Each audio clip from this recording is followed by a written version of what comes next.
Assalamualaikum warahmatullahi wabarakatuh. Semangat pagi semuanya, teman-teman. Apa kabarnya? Semoga kita dalam kondisi sehat walafiat, tetap semangat ya.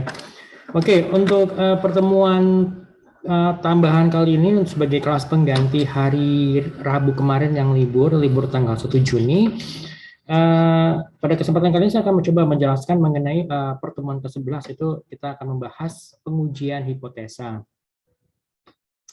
Nah, untuk pengujian hipotesa ini kita lebih detailnya pembahasannya terkait mengenai distribusi normal, kemudian juga langkah-langkah pengujian hipotesis, kurva normal dua arah, kurva distribusi normal dua arah, maupun juga kurva distribusi normal satu arah, baik itu kan sisi kiri dan sisi kanan, dan juga beberapa contoh-contoh soal gitu ya.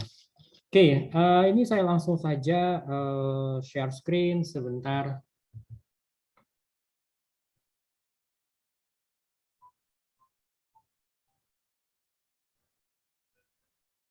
Oke, pengujian hipotesa. Jadi distribusi normal itu ada dibagi menjadi dua ya, untuk yang satu proporsi dan juga dua proporsi. Nah, rumus untuk satu proporsi itu di sebelah kiri ini, ya kalian misalnya itu Z itu ya, rumusnya Z itu sama dengan X garis atas dikurang N kali P dalam kurung dibagi akar dari N kali P kali Q gitu ya, di mana P ini merupakan proporsi yang berhasil dan Q itu merupakan proporsi yang gagal. Dan rumus Q itu adalah sama dengan 1 dikurang P.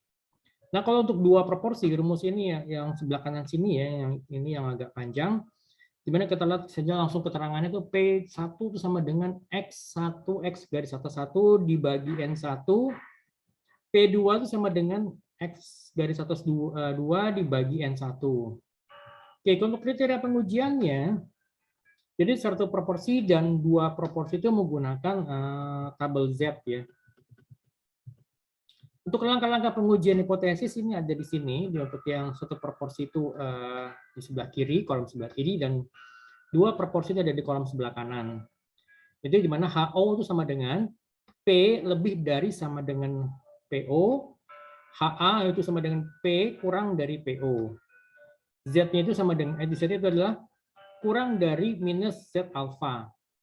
Nah, kalian lihat yang kedua, HO itu sama dengan P kurang dari sama dengan PO, dan juga HA itu P lebih dari PO.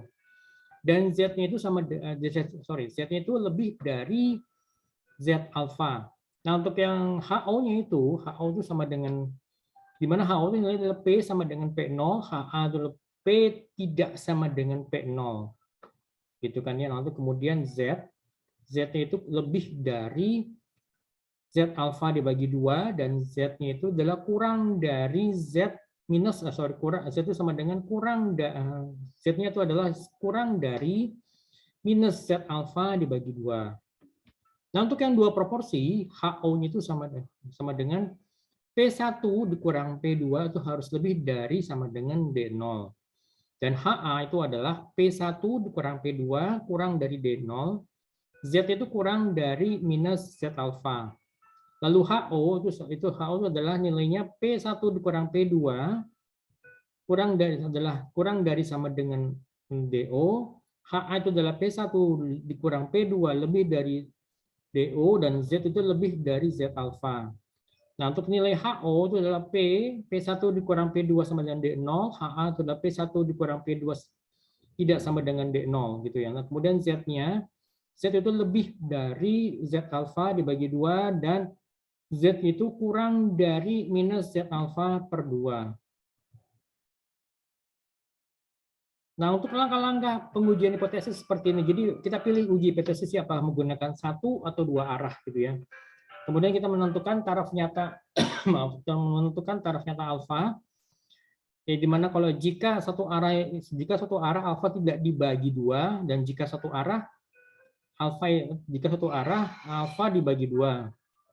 Nah, kemudian menentukan nilai kritis Z table dan menentukan nilai hitung Z, menentukan nilai Z hitung, dan juga kita membuat keputusan dan juga gambar, lalu kita bikin kesimpulannya. Nah, kita lihat sini kurva normal seperti ini. Maaf. Jadi kurva normal itu berbentuk seperti lonceng dan simetris terhadap rata-rata, ya kan? Oke, kemudian untuk kurva distribusi normal dua arah, di mana HO itu U sama dengan U0, dan HA itu U-nya itu tidak sama dengan U0 ya. Kurva distribusi normal satu arah sisi kiri, seperti ini. Kita bisa lihat, dan ini ada rumusnya, di mana jarak penerimanya pada H di H0, dan jarak penolakannya adalah HA. Dan kemudian distribusi normal satu arah sisi kanannya ini, kita lihat di sini, gambarnya seperti ini. Nah, kita lihat sini kepada contoh soalnya. Oke, kita coba baca baik-baik ya. Seorang pejabat suatu bank berpendapat bahwa petani peminjam kredit BIMAS yang belum mengembalikan kreditnya kembali itu adalah sebesar 70%. Dengan alternatif lebih kecil dari itu. Untuk mengujinya, kemudian diteliti sebanyak 225 orang petani yang meminjam kredit BIMAS. Ternyata ada 150 orang yang belum mengembalikan kredit dengan nilai alfa itu adalah sama dengan 10%. Lalu kita ujilah pendapat tersebut.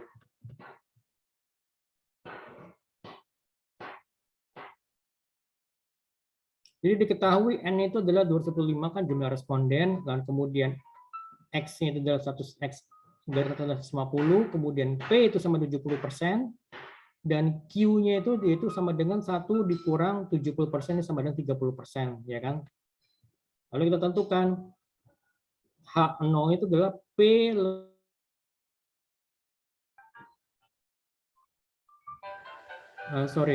maaf ini agak terpotong, maaf ini ada error. Oke, saya kembali lagi ya. Oke,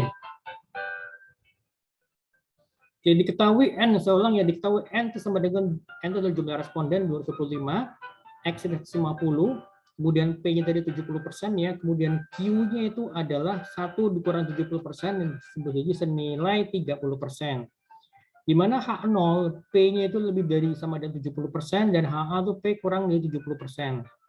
Lalu kita menentukan uji hipotesis itu adalah satu arah, satu proporsi. Nah, kita tentukan tarif nyata itu adalah alfa sama dengan 10%, jadi ada 0,1, kemudian alfa adalah 0,5 dikurang 0,1 sama dengan 0,4, dan menentukan wilayah kritis itu adalah Z 0,40 sama dengan 1,28. Menentukan nilai Z itu, kemudian Z itu sama dengan kita hitung di sini adalah 1,09. Jadi kita di sini keputusannya itu dari gambar itu. Jadi di sini kan H0 itu sama dengan 1,09 dan H itu minus 1,28. Jadi kesimpulan bahwa petani peminjam kredit BIMAS yang belum mengembalikan kreditnya kembali itu adalah sebesar lebih dari sama dengan 70%. Gitu kan ya. Oke, lalu catatan kedua, ini seorang pejabat BKKBN, jadi badan ini yang mengurus siapa, keluarga berencana ya, berpendapat bahwa 40% penduduk suatu desa yang tidak setuju dengan KB atau keluarga berencana dengan alternatif tidak sama dengan itu. Nah, ini untuk mengujinya telah diteliti sebanyak 400 orang sebagai sampel acak. Ternyata ada 192 orang yang mengatakan tidak setuju dengan keluarga berencana. Mereka berpendapat bahwa setiap anak yang lahir merupakan rahmat Tuhan dan membawa rezeki sendiri-sendiri. Dengan menggunakan alfa sama dengan 1%, maka ujilah pendapat tersebut, gitu ya. Oke, kita lihat. Diketahui N itu sama dengan 400, kemudian yang manual itu adalah X garis atas sama dengan 92, kemudian P-nya adalah 40%, kemudian Q itu adalah 1 dikurang 40% sama dengan 60% nilainya. H0 itu berarti adalah P sama dengan 40%, HA itu adalah P tidak sama dengan 40%. Kemudian kita coba uji hipotesis dua arah satu proporsi. Nah, kita menentukan tarif nyata itu adalah alfa sama dengan 1% dibagi 2 itu adalah 0,005. Lalu alfanya itu adalah setengah, 0,5 dikurang 0,005 sudah 0,495. Dan wilayah kritis itu adalah dari tabel Z-nya itu Z dalam kurung 0,495 sama dengan 2,57. Kalau kita masukkan itunya ke dalam rumus, semuanya nilainya, dan kemudian kita lihat di sini, jadi Z adalah 0,82 ya. Oke, kemudian kita lihat sini dari gambar, maka kita dapat mengambil kesimpulan bahwa 40% penduduk desa itu tidak setuju dengan keluarga berencana. Seperti itu. Oke, kita lihat lagi contoh yang lain. Seorang fitopatologi mengadakan percobaan 2 macam obat anti hama. Obat pertama diberikan kepada satu tanaman dan ternyata 80 tumbuhan menunjukkan sehat tanpa hama. Obat kedua diberikan pada 150 tanaman dan ternyata 75 tumbuhan menunjukkan sehat tanpa hama. Apakah ada perbedaan antara obat pertama dan obat kedua? Ujilah dengan taraf nyata itu adalah dalam sebesar 5%. Jadi kita lihat dulu di sini ketahui bahwa N1 itu adalah 100 dan X1 itu adalah 80. Ya kan? Kemudian P1-nya itu adalah sama dengan 80/100, jadi sama dengan 0,8. Maka kita bisa dapatkan nilai Q1 itu adalah sama dengan 1 dikurang 0,8, sama dengan 0,2. Nah, kemudian N2 itu sama dengan 150, di mana X2-nya itu adalah 75. Maka kita bisa dapatkan nilai P2 itu sama dengan 75/150, sama dengan 0,5. Dan Q1 itu adalah 1 dikurang 0,5 sama dengan 0,5 atau setengah. Maka kita bisa mengetahui bahwa N itu sama dengan 400 dan X 152, P sama dengan 40% dan Q itu sama dengan 60%. Kemudian H0, P1 dikurang P2 sama dengan 0, P1 dikurang P2 tidak sama dengan 0. Uji hipotesis itu 2 arah 2 proporsi menentukan taraf nyata. Alfa itu sama dengan 5% per 2 sama dengan 0,025. Alfa adalah 0,5 dikurang 0,025 sama dengan 0,475. Maka kita bisa mengetahui wilayah kritis dari tabel Z itu sama dengan 1,96. Nah, kita masukkan ini semuanya ini dalam nilai Z hitung. Berarti sama dengan Z itu adalah 1,25. Dan kita lihat, berarti sini berarti kita dapat mengambil kesimpulan bahwa tidak ada perbedaan antara obat pertama dan obat yang kedua terhadap tanaman. Oke, itu aja dari saya untuk pertemuan ke-11. Nanti kalau ada yang mau ditanyakan, bisa ditanyakan saya ke Japri atau di grup gitu ya. Oke, baik, terima kasih banyak semuanya teman-teman. Assalamualaikum warahmatullahi wabarakatuh.